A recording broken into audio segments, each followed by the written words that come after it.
بسم الله الرحمن الرحيم. محاضرتنا لهذا اليوم هي توتوريال حول موضوع القوائم في لغة برولوج. عندنا 3 أسئلة راح نحلها بشكل تفصيلي ونتعرف على كيفية التعامل مع القوائم في لغة برولوج. السؤال الأول: Write a Prolog program to print out the component of a list. اكتب برنامج بلغة Prolog لطباعة عناصر القائمة. لحل هذا السؤال نكتب في جزء الدومينز S يساوي integer star.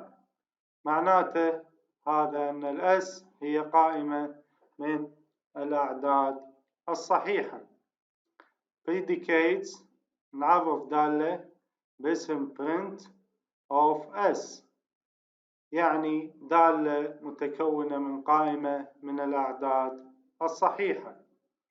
Clauses print بين قوسين أقواس مربعة فارغة نقطتين شارحة cut نقطة، معناته هذا شرط توقف. عندما تكون القائمة فارغة اقطع تنفيذ الدالة.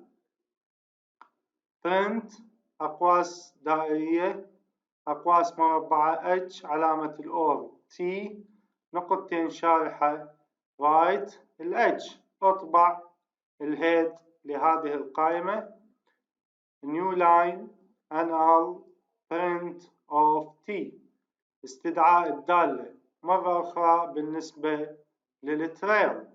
هنا معناته أنه هذا البرنامج أو هذه الدالة راح تستدعي دائما القائمة بالنسبة للتي، وكل تي إلها اتش وتي أخرى، وهكذا للمرور بكافة عناصر القائمة. طبعا في كل مرة يطبع الاتش الهيد للقائمة المستدعاة. عندما تخلص العناصر داخل القائمة راح يقطع تنفيذ الدالة.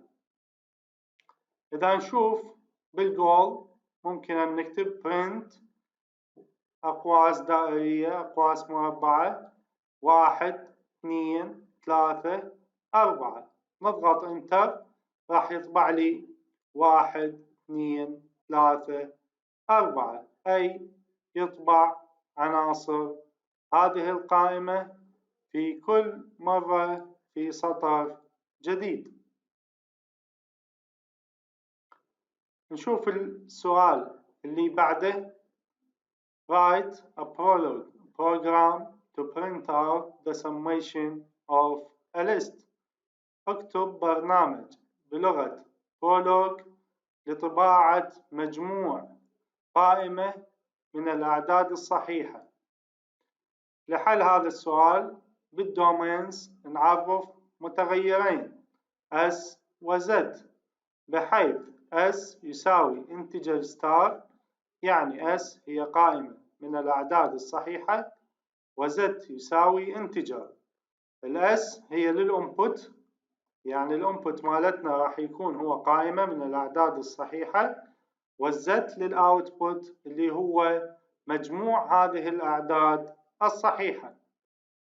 Predicates نعرف دالة باسم sum of S فارزة Z.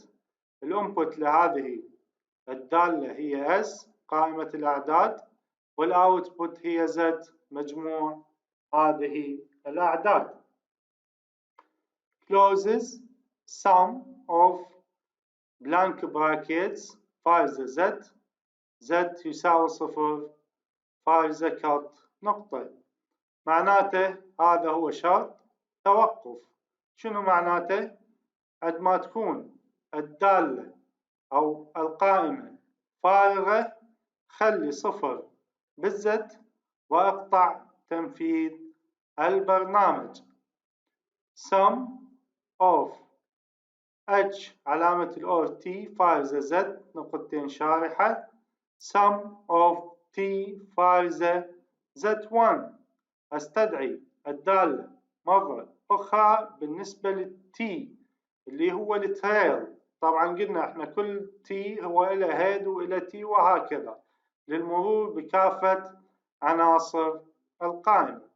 فارزة Z1 في كل مرة أستدعي الدالة بالنسبة للتي أرجع معها قيمة Z1 اللي هي المقابلة لقيمة Z في البرنامج. فارزة Z يساوي Z1 زائدا H. طبعا هذا المثال مشروح بمحاضرة القائمة بلغة برولوج المحاضرة السابقة. فهنا راح يستدعي دائما القائمة من البداية إلى انتهاء عناصرها، وفي كل مرة يجمع Z1 زائدا H الهيد لكل قائمة مستدعاة، وبالتالي يتكون مجموع تراكمي راح ياخذ قيمة الZ. إذا كتبنا بالجول sum of أقواس مربعة 1 2 3 فارزة Z، نضغط انتر راح يطلع لي Z يساوي 6، وهو مجموع الأعداد الصحيحة 1 و2 و3. نشوف المثال أو السؤال الثالث. Write a Prolog program to find the even numbers from a list. اكتب برنامج بلغة برولوج لإيجاد الأعداد الزوجية من قائمة من الأعداد الصحيحة. لحل هذا المثال نكتب بالدومينز x يساوي integer star، معناته أن x هي قائمة من الأعداد الصحيحة. predicates نعرف دالة p of x فارزة x. ايش تعني هاي؟ تعني أن الانبوت لهذه الدالة p هي x الأول، هي قائمة الأعداد الصحيحة، وأيضا الأوتبوت مالتها هي قائمة أخرى هي الناتج اللي هو الأعداد الزوجية من هذه القائمة. closes p of blank brackets فارزة blank brackets اقطع. في حالة أنه القائمة الانبوت كانت فارغة خلي فراغ بالقائمة الاوتبوت واقطع تنفيذ الدالة.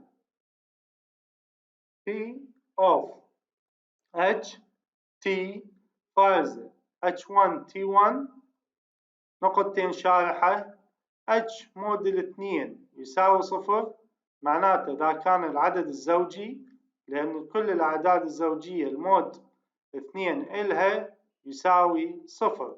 شو راح أسوي إذا كان العدد زوجي؟ فارزة H1 يساوي H، معناته أخلي قيمة الهيد الأول لقائمة الأوتبوت هي تساوي الهيد الأول لقائمة الانبوت.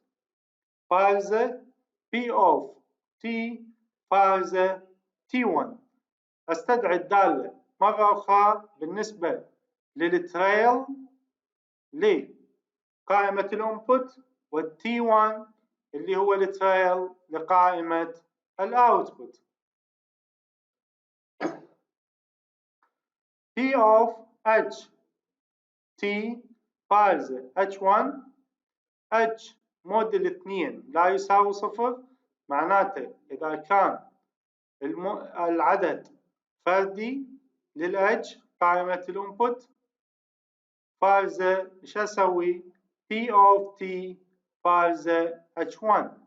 راح استدعي الدالة فقط مرة أخرى بالنسبة للتريل لقائمة الانبوت، وأيضا أرجع قيمة H1 السابقة على مود يكون ترتيب العناصر في القائمة الجديدة هي بشكل متسلسل. الآن إذا كتبنا بالجول P of على أقواس مربعة 1 2 3 4 فارزة كي، معناته أنه هذه القائمة من الواحد إلى الأربعة هي قائمة الانبوت، والكي هي قائمة الاوتبوت. إذا ضغطنا انتر راح نشوف الكي يساوي 2 فارزة 4، وهي الأعداد الزوجية من قائمة الانبوت الأولى. بهذا نكون قد افتهمنا ماذا تعني الليست وكيفية التعامل معها بلغة برولوج. عندنا هوم ووركس لازم تحلوا هذا. شكرا لاستماعكم.